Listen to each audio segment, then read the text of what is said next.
परमपिता परमात्मा कबीर परमेश्वर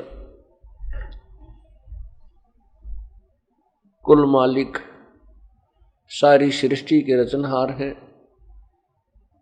और हम सभी आत्मा उसी कबीर परमेश्वर की, कबीर देव की, अल्लाह कबीर की आत्मा है। हम इस काल के जाल में अपनी मूर्खता के कारण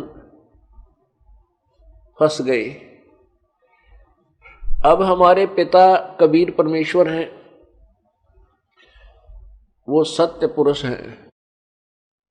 अपने पिता को ही अपने पुत्र और पुत्री की चिंता होती है।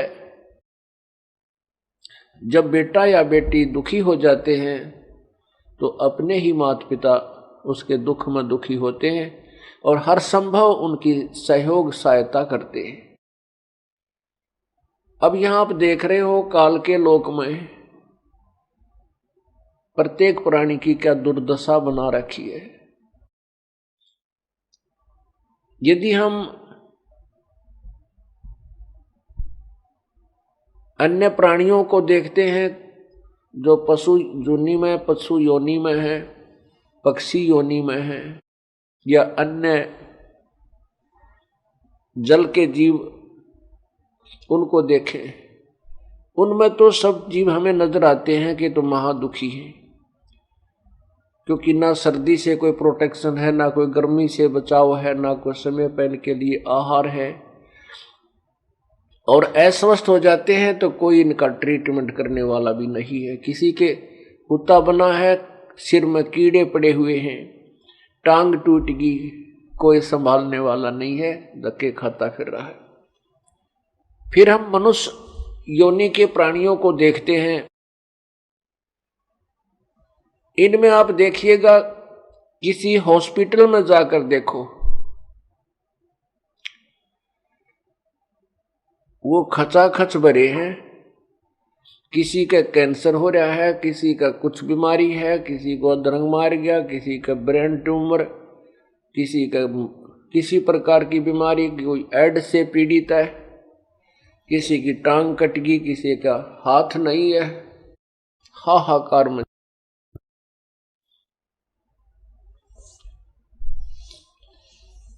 इस काल के लोक में ये प्राणी कितने दुखी हैं। और हम भगवान को दयालु कहते हैं कि परमात्मा बहुत दयालु है। क्या दयालु भगवान इतने दुख दे सकता है? नेवर, कभी नहीं। पुण्यात्माओं, फिर ये कारण क्या है? भगवान दयालु है। परमात्मा की परिभाषा के अंदर है कि बहुत ही दयालु है। तो अब इससे सिद्ध हो गया कि हम जिस भगवान के क्षेत्र में रह रहे हैं, इसमें दया नाम की चीज नहीं। किसी की टांग कटी पड़ी है, किसी का बेटा मर गया, किसी की बेटी मर गई, और किसी को कोई दुख, कोई व्यवसाय में हानि से परेशान है, कोई गधा कुत्ता बन के दर दर की ठोकरें खा रहा है, वही प्राणी।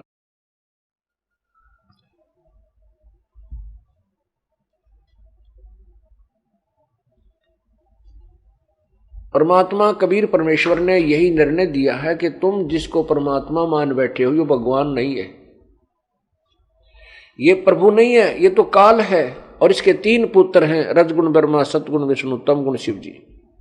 इस काल भगवान को, ब्रह्म को, जो 21 ब्रह्मांड का स्वामी है, प्रभु है, गॉड है, मालिक है, इसको एक बीमारी लगी है 1 लाख मानव शरीरधारी प्राणियों का नित्य आहार करने की। और जिस कारण से ये अपने 3 पुत्रों से अपने आहार के लिए ये सब व्यवस्था कराए हुए है। रजगुण ब्रह्मा से जीवों की उत्पत्ति, यानी रजगुण ब्रह्मा में ऐसी शक्ति भर रखी है इसने कि जिसकी रेंज, जिसका जो प्रभाव इन 3 लोकों में पूर्ण रूप से प्रभावित कर रहा है, पृथ्वी लोक पर, स्वर्ग लोक में और पाताल लोक। जिस कारण से सभी प्राणी उस रजोगुण से प्रभावित होकर के और संतान उत्पत्ति करते हैं। जीव के बस की बात नहीं। अब जैसे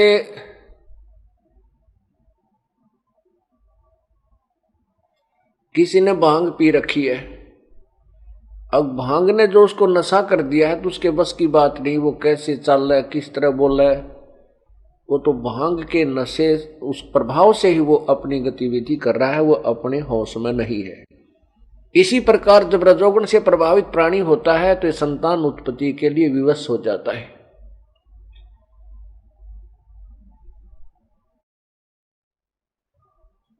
और उसी दबाव में ये सेक्स करके बच्चे उत्पन्न करता है। उसके बाद संतान उत्पत्ति के उपरांत दूसरा कार्य सतगुण विष्णु जी का है। इसके सतगुण के प्रभाव से हम एक दूसरे में ममता में फंसे रहते हैं। बेटा बेटी में मोह, माता पिता के अंदर ममता, अपना संपत्ति, ये मेरी संपत्ति है, ये मेरा ऐसा है, ये मेरी कार है, कोठी है। ये जीव के बस की बात नहीं।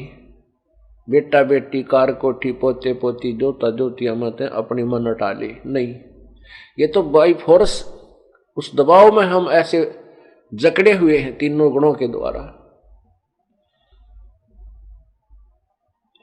और मृत्यु के उपरांत हमें पता है हमारा कौन था। ना बेटा अपना है, ना बेटी अपनी है, ना ये कार अपनी है, ना या कोठी अपनी है, अपना शरीर भी नहीं है। वो जीव फिर यहां से सब छोड़कर चला जाता है। जब ये शरीर छोड़ जाता है उसके बाद इसको कुछ चेतना आती है कि तू तो काम तो कुछ और गया था और तूने तो वो कार्य किया नहीं, ये तो डड़े ढोकर आ गया। मृत्यु के बाद इसको फिर पता लग जाता है कि तेरा साथी कोई नहीं है, ना तो परिवार साथ आया, ना वह संपत्ति साथ आई जिसके लिए सारा जीवन खो दिया। तब ये पछाड़ खा खा कर रोता है और गिरता है। यम के दूत कहते हैं सीधा होकर चाल न तेरा बक्कल तारांगे। इसको कूट छेद कर और सीधा ले जाते हैं। जो भक्ति नहीं करता उनके लिए कहा जा रहा है। जो भक्ति करते हैं, पूर्ण संत की शरण में है, पूर्ण परमेश्वर का आसरा है, उनको ये दुख नहीं सहन करना होगा। परमात्मा कहते आए हैं सो जाएंगे ये राजा रंग फकीर। एक तो सिंहासन चढ़कर जा, एक बंधे जात जंजीर। तो ऐसे। और तीसरा जो गुण है वो तमोगुण है। वो भगवान शिव के अंदर फिट कर रखा काल भगवान ने। इसलिए और तीसरे गुण तमोगुण से ये सब संहार होता है, एक दूसरे की हत्या कर देते हैं। और इस प्रकार इस काल भगवान ज्योति निरंजन अर्थात क्षर पुरुष ने अपने आहार के लिए सब व्यवस्था अपने तीनों पुत्रों से करवा रखी है। परम पिता परमेश्वर कबीर देव ने आकर के इस काल जाल में फंसे हुए पुण्यात्मा अपनी प्यारी आत्माओं को, अपने बच्चों को ये काल का जाल समझाया।